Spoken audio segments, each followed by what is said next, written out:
नमस्कार बच्चों, स्वागत है संस्कृत की कक्षा में। आज हम पढ़ेंगे पाठ 4 गणतंत्र दिवस। आइए शुरू करते हैं अपना पाठ। प्रत्येक वर्षे जनवरी मासस्य 26 दिनाङ्के अस्माकं देशे गणतन्त्रदिवसस्य पर्व आयोज्यते। प्रत्येक वर्ष जनवरी महीने की 26 तारीख को हमारे देश में गणतंत्र दिवस का पर्व आयोजित होता है। आंग्ल शासनात् मुक्तेः पश्चात् देशस्य व्यवस्थित संचलनाय संविधानम् अस्मिन्नेव दिने स्वीकृतम्। अंग्रेजी शासन से मुक्त होने के बाद देश की व्यवस्था संचालित करने के लिए संविधान इस ही दिन स्वीकार किया गया। अतएव गणतंत्र दिवसस्य आयोजनम् अस्मिन् दिने भवति। इसलिए गणतंत्र दिवस का आयोजन इस दिन ही होता है।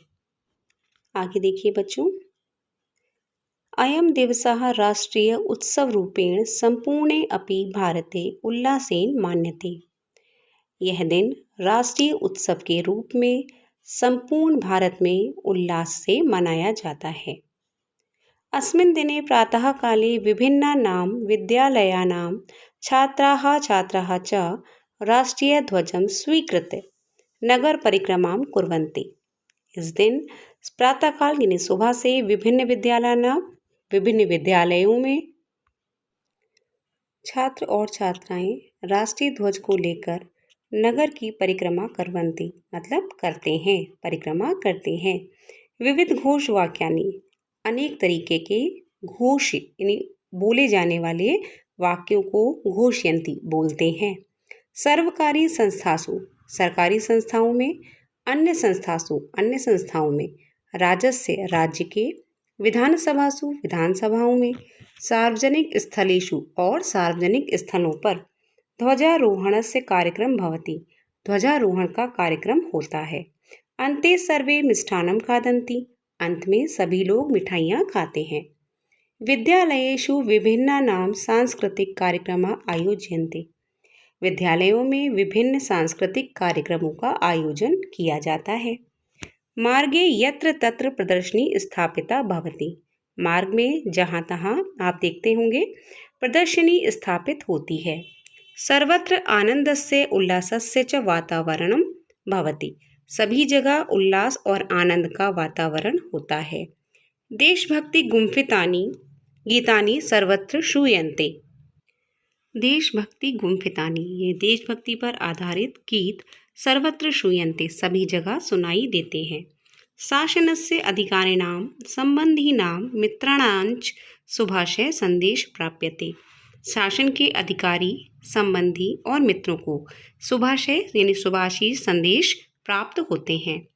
मुख्य कार्यक्रम राजधान्या दिल्ल्या राजपथ इति स्थाने भवति। मुख्य कार्यक्रम यानी मेन प्रोग्राम राजधानी दिल्ली राजपथ स्थान पर होता है। यत्र देशस्य महामहिम राष्ट्रपति सैन्य दलानाम अभिवादनम स्वीकरोति। ठीक, जहाँ देश के महामहिम यानी राष्ट्रपति जी सैन्य दलानाम सैनिकों के दलों से अभिवादन स्वीकार करते हैं। तस्मात् एक दिवस पूर्वम राष्ट्रपति संदेश भाषणम प्रददाति। उससे एक दिन पहले यानी गणतंत्र दिवस के एक दिन पहले राष्ट्र के प्रति संदेश भाषण प्रददाति यानी राष्ट्रपति जी राष्ट्र के लिए संदेश भाषण देते हैं। यत् संविधानम भारतस्य व्यवस्थित संचलनाय निर्देशति। संविधान भारत के व्यवस्थित संचालन के लिए निर्देशित हुआ। तस्य निर्माणार्थ उसके निर्माण में 1946 ईस्वी वर्षे दिसंबर मासस्य 9 दिनांके संविधान सभाया प्रथमा गोष्ठी आयोजिता। वर्ष 1946 में दिसंबर महीने की 9 तारीख को संविधान सभा की प्रथम गोष्ठी आयोजित की गई। 1949 ईस्वी में यानी 1949 वर्ष में नवंबर महीने की 26 तारीख में संविधानस्य निर्माणं जातम्। संविधान का निर्माण हो गया। अस्याः संविधान सभाया अध्यक्ष डॉक्टर राजेंद्र प्रसादः आसीत्। इस संविधान सभा के अध्यक्ष डॉक्टर राजेंद्र प्रसाद थे। ड्राफ्टिंग समिति में अध्यक्ष डॉक्टर भीमराव अंबेडकर आसीत और ड्राफ्टिंग समिति में अध्यक्ष डॉक्टर भीमराव अंबेडकर जी थे। संविधान निर्माणस्य पश्चात, संविधान के निर्माण के बाद 1950 वर्ष में जनवरी महीने की 26 दिनांकी अर्थात 26 तारीख को देश का यह संविधान अंगीकृत किया गया, यानी स्वीकार किया गया। तदा प्रभृति अस्य संविधानस्य निर्देशेनैव सम्पूर्णस्य देशस्य सर्वाः व्यवस्था प्रचलन्ति। तब से इस संविधान के निर्देश से ही, यानी इसके अनुसार ही संपूर्ण देश की व्यवस्था संचालित या प्रचलित होती है। अस्माकं संविधानं विश्वस्य विशालं संविधानम् अस्ति। हमारा संविधान विश्व का विशाल संविधान है। अधुना अस्मिन् संविधाने, अब इस संविधान में 448, यानी इसको क्या पढ़ेंगे 448 अनुच्छेद और 12 अनुसूचियां हैं। अस्माकं संविधानं भारतस्य कृते संपूर्ण प्रभुत्व संपन्न। हमारा संविधान भारत को संपूर्ण प्रभुत्व संपन्न, पंथ निरपेक्ष, लोकतांत्रिक गणराज्यस्य स्वरूपं प्रददाति, यानी लोकतांत्रिक गणराज्य का स्वरूप प्रदान करता है। अत्रत्यम, यहाँ यह लोकतंत्र संसदीय व्यवस्था अनुरूपम, यानी संसद की व्यवस्था के अनुसार कार्यम करोति, कार्य करता है। यत्र नागरिकाणां मूल अधिकाराः कर्तव्यानि च लिखितानि सन्ति।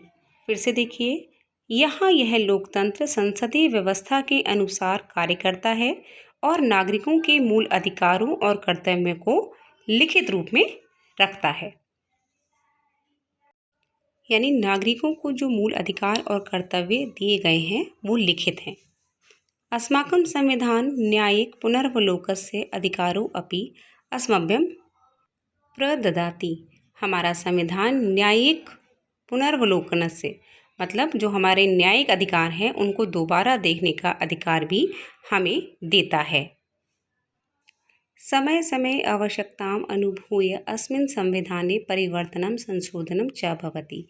समय समय पर आवश्यकता होने पर, आवश्यकता अनुभव होने पर अस्मिन् संविधाने, इस संविधान में परिवर्तन और संशोधन होता है, यानी अगर हमें ज़रूरत लगती है तो हमारे संविधान में संशोधन किया जा सकता है। तो देखा आपने अपना पाठ गणतंत्र दिवस।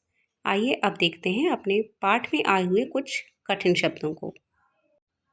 अस्माकं हमारा, भवति होता है, अन्ते अंत में, सर्वत्र सभी जगह, खादन्ति खाते हैं, आसीत था। घर पर रहें, स्वस्थ और सुरक्षित रहें। धन्यवाद।